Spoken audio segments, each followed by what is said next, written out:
Here is the FPV view. On the top is the status bar.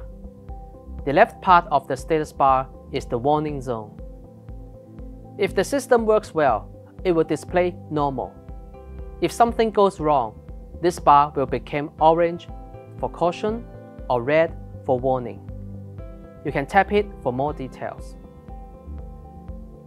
The middle part of the status bar shows the flight mode and the current status of the aircraft. You can tap here to re-enter the pre-flight check. If you switch the F mode on the controller, the status bar will show T mode or ATTI mode according to your setting. The right part of the status bar shows some important status, such as RTK and GNSS status, controller signal strength, the aircraft battery level, and advanced settings. You can tap the icons to see more details.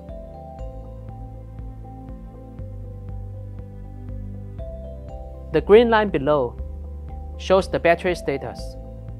The time on the right shows the estimated flight time.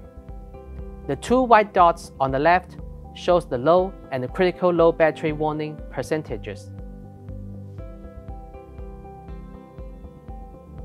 Cloud icon.